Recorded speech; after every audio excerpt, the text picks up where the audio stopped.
দেখতে পাচ্ছি মঞ্চের প্ল্যাটফর্মে দাঁড়িয়েছি। আমি একজন সেনা কর্মকর্তার স্ত্রী।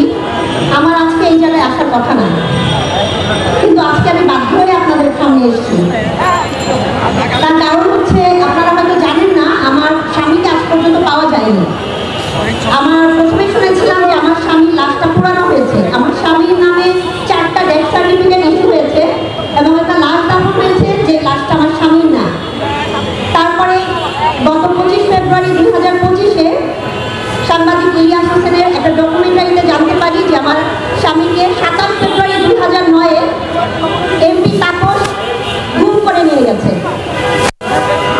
এরপর থেকে আমি অনেক চেষ্টা করেছি যে আমার হাজব্যান্ড শেষ পর্যন্ত কিভাবে কোথায় গিয়েছে এবং তার কি হয়েছে, কিন্তু আমি সেটা বের করতে পারিনি। তো এই যে পিলখানা হত্যার বিচার যদি আজকে 16 বছর আগে হয়ে যেত, আমি যেখানে ভিতরে থাকা একজন ভিকটিম, আমার রুমের বাইরে 3 জন হিন্দি ভাষী ছিল, তারা আমার বাচ্চাদের কাপড় খুলে চেক করেছিল ছেলে নাকি মেয়ে।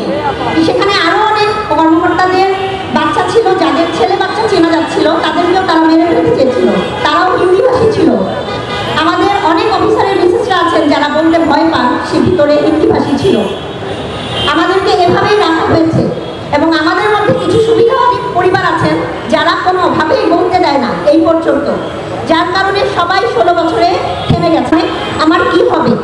তো আমি আপনাদের উদ্দেশ্যে এই কথাটাই বলবো যে 16 বছর ধরে আমরা নিপীড়িত হয়েছি শুধুমাত্র আওয়ামী লীগের কারণে। 16 বছর আগে 2008-এর 29 ডিসেম্বরে যেই ভোটটা দিয়ে ভোট হওয়ার পরে আওয়ামী লীগ বসেছিল, সেই আওয়ামী লীগের কারণে কিন্তু আজকে পর্যন্ত আমরা এত নিপীড়নের শিকার।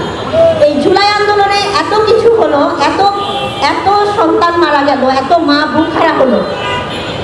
এর বিচার যদি, আওয়ামী লীগের বিচার যদি আপনাদের মাধ্যমে না হয়, আপনারা যদি না করতে পারেন, তাহলে আমরা কিন্তু কখনোই আর মাথা তুলে দাঁড়াতে পারবো না। আমাদের সন্তানরা মৃত্যুবরণ করবে এবং আমরাও করবো, আপনারাও করবেন।